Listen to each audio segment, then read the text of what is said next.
I always longed for the simplicity of an ordinary family. Growing up in foster care, I was familiar with the feeling of being alone in the world. I had foster parents as a child, but no blood ties. What I truly yearned for was a family of my own, the perfect family with a loving husband, adorable children, and me. So when a kind-hearted man proposed to me, I was overjoyed. With this man, I thought I could finally build that ordinary family I'd always dreamed of. However, in believing so, I was the world's biggest fool. My husband, George, callously ordered me around after I came home from a long day at work. "Hannah, make dinner now. Mom and Emily are starving," he'd say barely 2 seconds after I walked in the door. George, my mother-in-law, my sister-in-law, none of them ever thought of cooking. My name is Hannah, and I found myself stuck with this terrible family. At 29, I worked for a large corporation where George was also employed. We met at the same company. George was 30 years old, but since he couldn't get into college right after graduating high school, we ended up graduating college at the same time. First of all, it's important to mention that George was currently unemployed. He had a dispute with his boss in the sales department and quit his job. George was angry, claiming his boss was cold-hearted, but I knew otherwise. Even though George and I were married, we worked in different departments of the same company. I worked in the general affairs department, handling office work. My dedication and hard work were trusted and respected by my colleagues. During this time, the sales department manager, where George worked, came to me for advice. Nervously, I asked him what the matter was.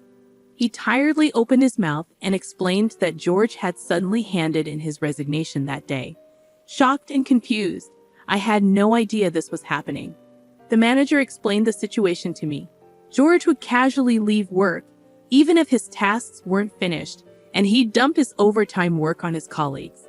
When confronted, he would lash out in anger, claiming that we shared housework since we both worked.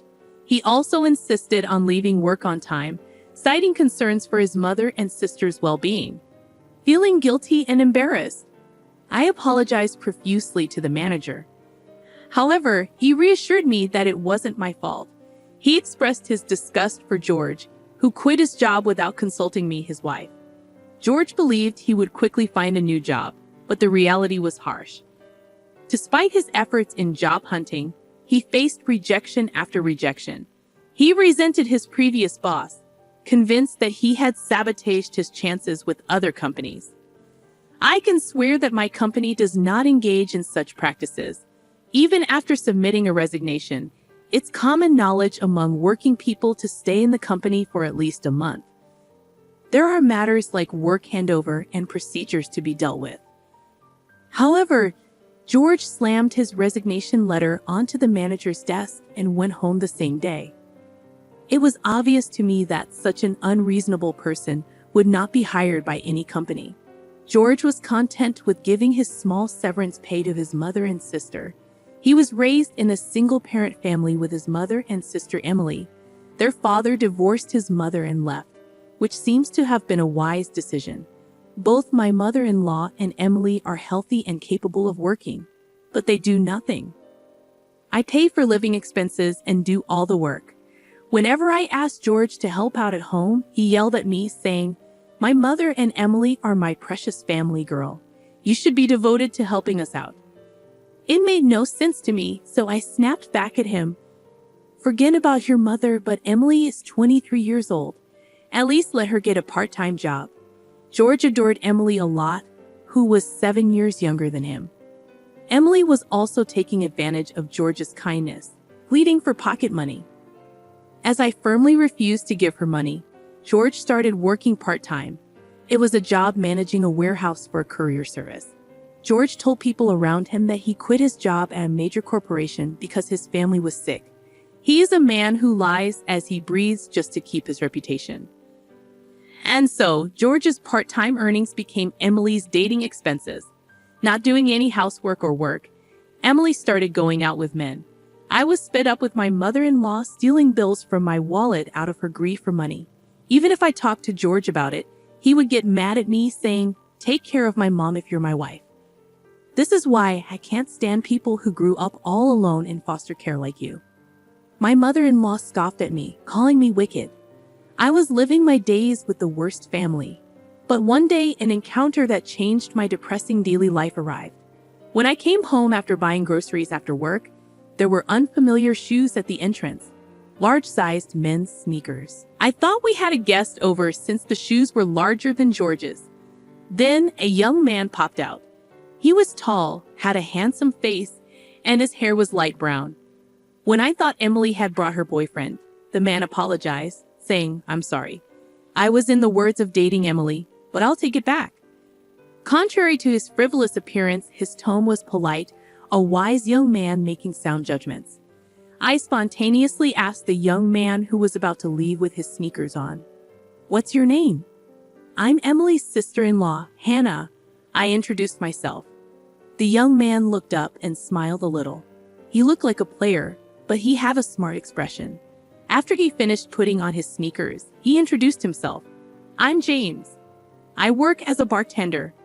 According to him, Emily confessed to him, and he was about to accept, but he declined. The reason was that Emily showed her true nature and spilled everything because of alcohol. "All my money is from George's part-time job. My sister-in-law is stingy and ugly. She makes me work and do housework."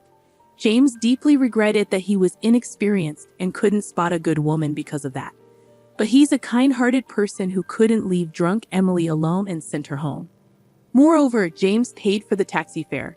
Just at such times, both George and my mother-in-law were not at home. So James got our house key from Emily, who was wasted, and carried her to our living room. I couldn't just leave her at the entrance. "I swear I didn't steal anything, ma'am," he pleaded. He seemed to be studying at a vocational school during the day and working as an apprentice bartender at night. Emily had called him out after school, claiming to work at a clothing store. James didn't see through Emily's lies until the last moment. Despite his flashy light brown hair, he was a serious and sincere young man. His natural hair color, a mix, matched the flashy appearance. "This is the business card for the bar I work at. Sorry for the trouble. He's running late, but he said he's ready to work now," he explained. "Thank you for bringing Emily home." "Have a great shift," I replied, smiling as James left. Normally, I would report a young man who was at home without permission and had a connection with Emily. But I intuitively thought that James was a trustworthy person with good nature. It was a silver lining that he hadn't been deceived by Emily. When I entered the living room, Emily was indeed drunk and asleep. Annoyance aside, to avoid dealing with a potential cold, I covered her with a blanket. Suddenly, Emily woke up and opened her mouth, unable to pronounce her words exactly. "Hey, where's James?" "My boyfriend with the brown hair, so handsome," she mumbled, checking her phone. James had verbally told her he couldn't date her, but it was in vain. Emily was too drunk to understand James' intentions. Cleverly, James had politely declined through a text. Emily had no recollection of revealing her true nature. She cried and grew angry, feeling like James had abandoned her. "What's wrong with me? I've been deceived," Emily wailed, oblivious to her own deception. Ignoring the commotion, I started cooking dinner. When George and my mother-in-law came home and heard Emily's side of the story, George became furious. "Did he mess with you, Emily? Where does he work? I'll punch him for you. We're going to demand damages." Indeed, poor Emily was foolish and pitiful, completely due to her own resentment. As I worried about causing trouble for James, Emily glared at me. "Anna, did you say something to James?" she demanded, showing me the text on her phone. The message read, "I can't date a liar." Emily had drunkenly revealed everything but thought I was the one who tattled. George and my mother-in-law also confronted me. So I explained the truth of my encounter with James at the entrance. He was trying to take care of Emily and was about to leave the house when we ran into each other. "That's all," I asserted, making it clear that I hadn't said anything unnecessary to him. George clicked his tongue and turned his face away from me. "Emily, let's eat sushi today. It's premium sushi," he declared, deciding to order sushi delivery on his own and indulging with my mother-in-law and Emily, all on my tab, without touching any of the dinner. As I sat alone, eating the dinner I had prepared, the laughter of the three of them echoed through the house. Eating sushi as a family is the best. It makes up for the usual terrible cooking, George remarked between bites. Really, it's so delicious it compensates for the usual bad food. My mother-in-law chimed in, joining the laughter. Agreeing with them, George laughed along, enduring their mockery. But amidst their joviality, I felt an overwhelming sense of emptiness. Is this the family I had yearned for when I got married? How foolish I had been. Suddenly, the face of my only family member, with whom I had become estranged after marriage, floated in my mind. For some reason, I recalled James's kind smile and felt a pang of longing. Several days later, a turning point arrived while I was cleaning the house on my day off. George brought me a bank book. Seeing the deposit notification, panic surged within me. The bank book recorded the savings I had carefully accumulated before our marriage. With a triumphant look, George handed me the cash card. I'm giving the $100,000 you saved to my parents and sister. If you refuse, we divorce, he declared. This was the money I had been saving for our future child's expenses. I had hoped that having a child would change things, that George might distance himself from his mother and Emily. But George crushed those dreams, saying, I care about my mother and sister more than our kid. Do as you like. Realizing that building a happy and ordinary family with George was impossible, I showed him the divorce papers I had prepared. If you accept this, we're getting a divorce. It's over between us, I stated firmly. With joy, George filled in the necessary information on the divorce papers and handed them back. Ignoring his elation over the $100,000, I packed my bags and left the house, submitting the divorce papers, which got registered without a hitch. Returning to my adoptive father's house, I called him. Hannah, come back to your family home, he said. I, who had rebelled against my adoptive father since adolescence, felt tears welling up. Despite our strained relationship, my adoptive father forgave me, even though I had been ungrateful. Living quietly at home, memories from my childhood flooded back. I remembered being taken from the orphanage to my adoptive father's house. At that time, I had an adoptive mother who loved me as if I were her own daughter, but she passed away from illness. During my junior high school days, I began rebelling against my adoptive father. His frequent absences due to work left me feeling lonely. But upon reflection, I realized that both my adoptive father and late adoptive mother had cared for me deeply. Fixated on the idea of a normal family, I had overlooked the love of those closest to me. Now divorced, I felt a huge burden lifted off my shoulders. With this weight off, I threw myself into my work. It was during this time that I ran into James again. As I was leaving work one day, I bumped into the sales department manager in the elevator hall. Good job today.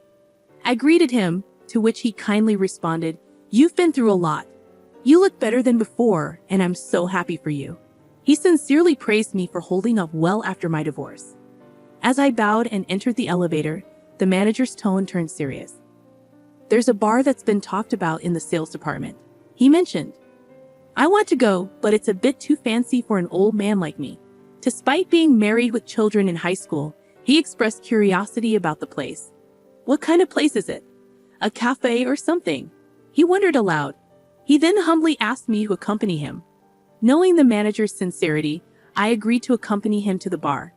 The bar, recommended by the manager's colleagues, turned out to be a hidden gem in the basement. Don't be nervous, the manager reassured me as he opened the door to the shop. Inside, the decor was chic, appealing to younger crowds. But what shocked me was when I looked at the bar counter and saw James, the bartender I had encountered before my divorce. He seemed a bit surprised but quickly greeted me with a smile. Welcome, it's been a long time, Hannah, he said. The manager, noticing their interaction, raised his voice. Do you know each other? The women in my department have been talking about a very handsome man working here. He looks like an actor, he chuckled. James, however, downplayed it. Not at all. I'm just an apprentice bartender. What would you like to order? As I was not accustomed to bars, I let James recommend a drink for me. Meanwhile, the manager opted for a non-alcoholic cocktail. The atmosphere was serene and the clientele were refined. During our conversation, James mentioned that his father was the owner of the bar. Despite my initial rebellion and college pursuits, I found myself inspired by my father's line of work. As we sipped our drinks, I mentioned my recent divorce. The boss, unusually furious, commented, "That woman's ex-husband is outrageous." "I shouldn't have given him a retirement allowance," muttered the boss. "But did you get drunk on a non-alcoholic drink?" James prepared a mint soda, smiling at me as I forced a smile. He offered the Minnesota to the boss for free. The boss calmed down a bit and, while drinking Minnesota, asked, "Hey, mister, do you send drinks from other customers like in dramas?" James laughed cheerfully at the boss's serious question. "Ah, I've never done it. Urban legend, perhaps." Amidst the pleasant atmosphere at the bar, my phone suddenly rang. I was about to step outside, but James assured me it was okay to answer the call here. Upon confirming it was George, my ex-husband whom I had divorced, I was annoyed by the interruption of the fun gathering, but I answered due to the persistent calls. Before I could inquire about the purpose of the call, George complained loudly, "I can't withdraw money. Your balance is zero." Of course, that's after I transferred the deposit to another account. Would anyone keep a passbook with $100,000 deposit in a house where those three greedy people live? I retorted. The passbook George stole from me was a dummy. The real one was carefully hidden by me. That's how I still had the $100,000. When I informed him, George was dumbfounded. Meanwhile, my former mother-in-law and Emily were overseas, living luxuriously. They gambled, and as their funds started to run out, they attempted to dip into my $100,000. However, they couldn't withdraw the money and were distressed enough to call me. George threatened me to send all my assets immediately. I refused and handed over the dummy passbook obediently. I also relinquished the house in the property division, coldly declaring that I no longer knew anything about it. Meanwhile, James asked me to lend him my phone. In front of me and the boss, he ruthlessly demanded, "George, there is a tab of $3,000 for your sister's drinks. I'm sorry, but please pay." After saying only that, James returned my phone to me. "So work hard for your beloved mother and sister, big brother," I said as George cried for help. But I hung up the call. Apologizing for the fuss, James offered me a cocktail with a smile. "It's on me. An Andrew ginger ale for the boss. Let's toast to the refreshing turn of events. James, the boss." And I toasted to George's miserable fate. From then on, George truly fell into a hell of debt. When he was at a loss in a hotel overseas, a kind gentleman approached him. The gentleman, a precedent in finance, offered to lend him money if George was in trouble. George, not direly in need of money, jumped at it without considering the interest. As a result, his debt ballooned to $500,000, and he was in a crisis. The kind gentleman even prepared a job for him to repay the loan. Now, it seems George is working on a fishing boat, and nobody knows where he is. Emily and my mother-in-law had an obligation to repay. Working from morning till night except for sleeping, they sold their house and now live in a small apartment. I was going about my usual routine at my parents' home when, unusually, my foster father was also present. As we chatted, he remarked, "You're well prepared," pitching my ex-husband to the deep end, referring to the individual who lent money to George, effectively sending him into a financial trap. My foster father was a prominent figure in the financial industry, well-connected in various fields. George was on a family trip abroad with the proceeds from selling all of my jewelry, which he couldn't have afforded with just his part-time job salary. When I got married, my foster father had instructed me to safeguard two things: the jewelry and the house. "I'm always amazed at your audacity, Dad," I quipped. My foster father had connections with the precious metal buyer that George utilized. He knew that George, who sold my jewelry, was going overseas. "You show up just in time in front of George, and you see through everything," I remarked, astounded by his foresight. Laughing, he mentioned that he also knew about my rapport with the young bartender. I nearly spat out my tea. I chuckled. The manager took a liking to James, so he brought other colleagues along to the bar. That's when my boss asked James, "Do you have someone you're interested in here? Be honest." Directed by my manager's leading question, James looked at me and confessed, "I like you, Hannah. If you're okay with someone as inexperienced as me, let's get together." Stunned, I reminded him of our age difference and my divorce. But James persisted, expressing his feelings earnestly. In an unexpected turn of events, I found myself with a 23-year-old boyfriend. My manager was overjoyed, declaring himself my wingman. I intended to tell my foster father about James later, but he found out when I mentioned visiting James' bar.